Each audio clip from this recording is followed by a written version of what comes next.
you this now. The popular African proverb says it takes a village to raise a child. But first you need to build that village, right? Mongangane Wilfred Mofokeng was that person. The prominent evangelist transformed a dusty cattle post in the Northwest province into a thriving community.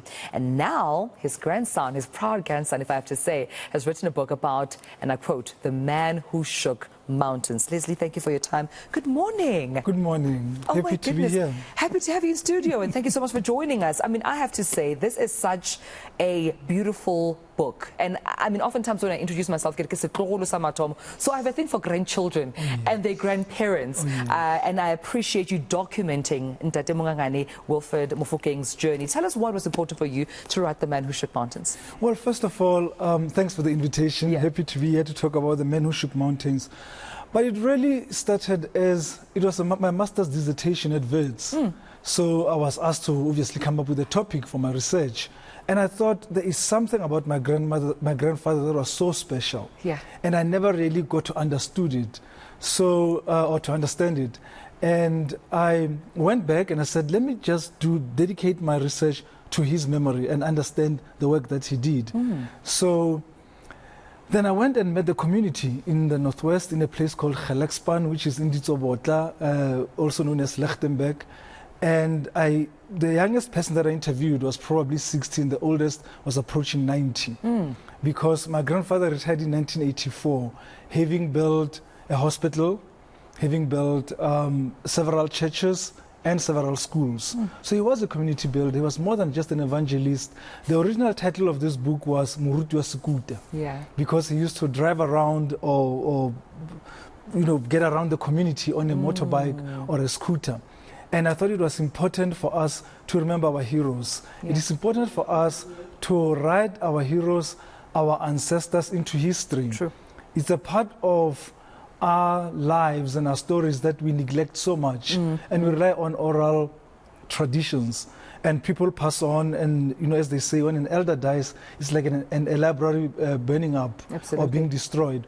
And I thought, let me do it differently, use my talents, use what I know, as a writer, as a journalist of many years, to document the story of my grandfather. I mean, this surely was a personal, journey for you as well, not just for your dissertation or for the book as well, for us to read and share, but also self-discovery, knowing who you are, where you come from. I understand that journey, tracking from, the Northwest, Free State, all the way to Lesotho. And I saw a picture of you go Tababusiu on the mountains. Yes, it was a personal quest. I like what they say here at the back, that it becomes a spiritual quest as I trace the footsteps of my ancestors. Let's talk about Tababusiu maybe for a while. It's the last chapter of the book.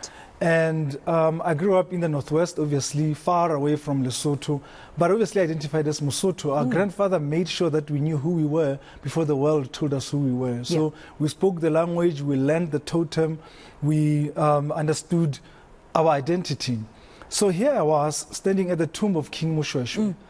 I mean, I cannot put into words, I tried to put into words the feeling, the overwhelming experience of standing at the tomb of someone who is the founder of a nation that we belong to.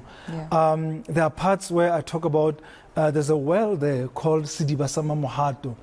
The waters there have healing powers. These are things that we don't talk about, that we don't know. And this discovery, this self-discovery, changed how I looked at myself and my identity as a Christian Mosotho.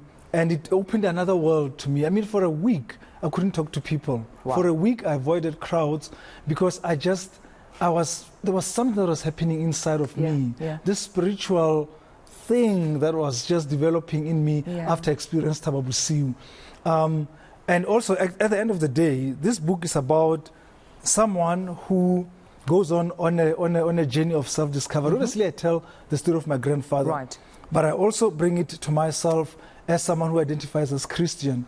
And I ask questions about how we understand Christianity, how we understand religion, how this was introduced to us, and how now, as later generations of Christians, do we have to reconcile with our African traditions and customs.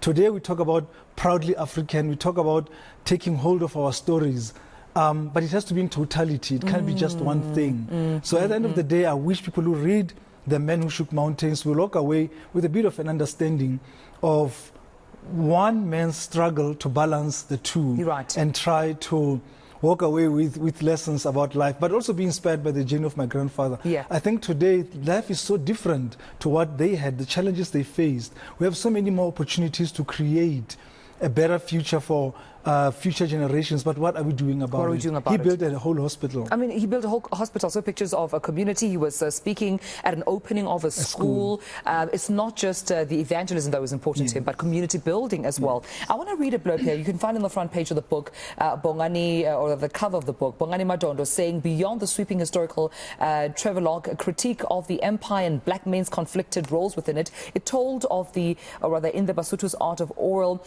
exaltation, the story reads like a village hymn, and I thought this was such a beautiful sort of like, quote to see here by Bongani. How was it equally important for you, making an example with the Dutch Reformed Church, for you to also document history in that essence and making reference particularly to the Dutch Reformed Church, also some of the missionaries that came back in the 1800s or the late 1800s. You were behind, there was a rock behind you in one of the pictures, I suppose, where they first were, when they, of course, got their missionaries started in the country. Well, the history of the Dutch Reformed Church is very interesting, and it has not been told from a black perspective. There are members of the Dutch Reformed Church, people who grew up in the Dutch Reformed Church. Others have moved on, and the story is not about. It's not a Christian book. It's not a church book per se. It really is a search of identity or for identity. So within that, I tell the church history. There's a massacre that's never spoken about of 1858, the Beersheba massacre of black Christians. This has become such a shameful part of our history that it's never documented and spoken about. And this is where I trace the roots of this Dutch Reformed Church. It's known in other places as Kerekia Fora. And if you know Sotho, you know that Fora means French. Right. But how could it be French when it's Dutch? So that disconnect is what I also explore and come up with my theory and answers to say that this church was originally brought here by French missionaries that worked with King Moshoeshoe as early as 1833, and probably a few years earlier with Samuel Roland at Beersheba. Right. And this church then got appropriated into the Dutch Reformed Church. But I mean, the entire story is in here. Yes. I don't want to give away please. the plot and everything, but I think it was so important that when we tell and preserve family history, we also link it to our values, all I know is, for me, all I know is church. People might associate me with journalism, which is true, which is correct. That's my career. That's what I did for so many years. Right. But I grew up in the church. All I know is waking up and going to church and being of service.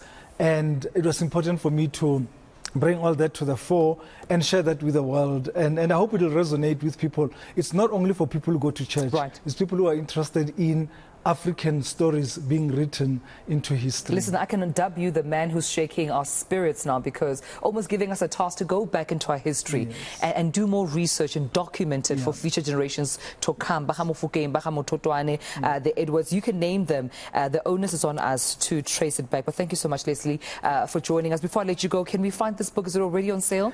This book is at all exclusive books. Okay. There's also Book Circle Central, Book Circle Capital in Melville. Yes. We're launching it today. There's a big party in Rosebank at Exclusive Books. Okay. So get hold of me and RSVP. Let's go have a party and celebrate this achievement. Let's have a good time. Thank you. And thank you so much, Mongangane Wilfred Mofokeng, for inspiring this book and also learning more about the journey he walked. Leslie Mofokeng joining us this very morning, the author of The Man Who Shook Mountains. Trust me, it is a beautiful book that will inspire you as well to also trace back your origins and your ancestry, and making sure that the future generations in your family know exactly where they come from. All our